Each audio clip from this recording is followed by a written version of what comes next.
Hi friends, നാളെ +2 എക്സാമാണ്. +2 കുട്ടികളുടെ എക്സാമാണ്. Mathematics ഉണ്ട്, പാർട്ട് 3 ലാംഗ്വേജ്, അതായത് മെയിൻ അറബിക്ക് പോലെയുള്ള സബ്ജക്റ്റ് ഓപ്ഷണലായിട്ട് പഠിക്കുന്ന കുട്ടികളുടെ എക്സാമുണ്ട്. സാൻസ്ക്രിറ്റ് ശാസ്ത്രയുണ്ട്, ഓപ്ഷണൽ പേപ്പറിൽ വരുന്നത്. സൈക്കോളജി ഉണ്ട്. സൈക്കോളജി മാത്സും ഒക്കെ 60 മാർക്കിൻ്റെ പേപ്പറാണ്. ലാംഗ്വേജൊക്കെ 80 മാർക്കിൻ്റെ തന്നെയാണ്. സൈക്കോളജിക്കും മാത്സിനും പ്രാക്ടിക്കലുണ്ട്. അപ്പോൾ മാത്തമാറ്റിക്സ് എന്ന് പറയുമ്പോൾ വലിയൊരു വിഭാഗത്തിന് പേടിയുള്ളൊരു പേപ്പർ തന്നെയാണ്. തെറ്റിപ്പോയാൽ പോവില്ലേ, എങ്ങനെ പ്രോബ്ലംസ് ഫെമിലിയർ ആയിരിക്കുമോ എന്നൊക്കെയുള്ള ആകുലത. പക്ഷേ എനിക്കൊന്ന് അത്തരത്തിലുള്ള വലിയ ആകുലതയൊക്കെ കുറച്ച് വർഷം മുന്നെയാണ് കുട്ടിയൊക്കെ ഉണ്ടായിരുന്നത്.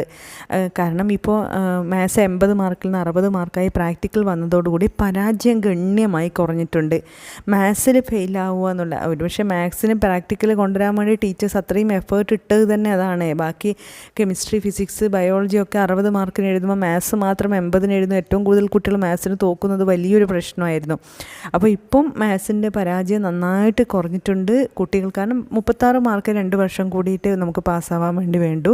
അതുകൊണ്ട് തന്നെ ഫെയിലാവുമെന്ന് നമ്മൾ പേടിക്കേണ്ട. പക്ഷേ എഞ്ചിനീയറിങ്ങിനൊക്കെ പരിഗണിക്കുന്നൊരു പേപ്പറാണ് ഫിസിക്സ്, കെമിസ്ട്രി, മാത്സ്. അതുകൊണ്ട് തന്നെ മാത്സിന് നമ്മൾ നന്നായിട്ട് നോക്കണം, നന്നായി വർക്കൗട്ട് ചെയ്യണം. വായിച്ച് പഠിച്ചുകൊണ്ടായില്ല, ചെയ്ത് നോക്കണം. NCERT ടെക്സ്റ്റ് ബുക്കിൻ്റെ ബാക്കിലുള്ള മോഡൽ ക്വസ്റ്റ്യൻസ് നമ്മൾ ചെയ്ത് നോക്കണം. ഇക്വേഷൻസ് മനസ്സിലാക്കി ബൈഹാർട്ട് ചെയ്ത് എഴുതി നോക്കണം.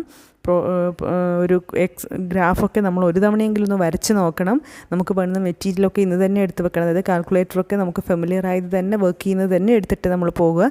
മാത്സ് പിന്നെ തെറ്റിപ്പോയാൽ പോയി, മാർക്ക് പോയി ആരും ആകുലപ്പെടേണ്ട കാര്യമില്ല. ഓരോ പ്രോസസ്സിനും, സ്റ്റെപ്പിനും, ഇക്വേഷനും എല്ലാത്തിനും മാർക്കുണ്ട്. എത്രത്തോളം നമ്മൾ ചെയ്ത് എത്തി, ഫൈനൽ ആൻസർ തെറ്റിയാലും നമ്മുടെ ഫുൾ മാർക്ക് പോവില്ല. നമ്മൾ എത്ര സ്റ്റെപ്പ് അധികം ചെയ്തു അതിനനുസരിച്ച് നമുക്ക് മാർക്ക് കിട്ടും. അതുകൊണ്ട് തന്നെ പരാജയം വളരെ കുറവായിരിക്കും. 18 മാർക്ക് കിട്ടാത്ത കുട്ടികളുടെ എണ്ണം വളരെ കുറവാണ് കുറച്ച് വർഷമായിട്ട് നമ്മൾ കാണുന്നത്. അതുകൊണ്ട് ആകുലപ്പെടുകയും വേണ്ട.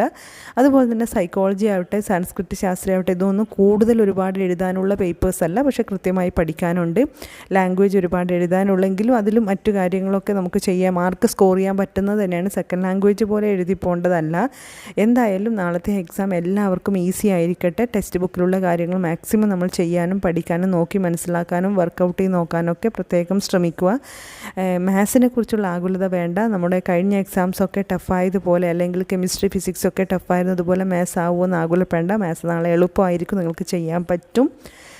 നല്ല കോൺഫിഡൻസോട് കൂടി, പ്രാർത്ഥനയോടെ നന്നായി പഠിച്ച് ശ്രദ്ധിച്ച് കോൺഫിഡൻസോട് കൂടി നമ്മൾ പോകുക. ഇനി ഒരു പ്രോബ്ലം ഫുള്ള് നമുക്ക് വർക്കൗട്ട് ചെയ്ത് കറക്റ്റ് ആൻസറിലെത്താൻ പറ്റിയിട്ടില്ല എങ്കിലും എത്രത്തോളം ചെയ്യാൻ പറ്റും അത്രത്തോളം ചെയ്യുക. കോൺഫിഡൻസോട് കൂടി പോവുക. Wish you all the best. God bless you.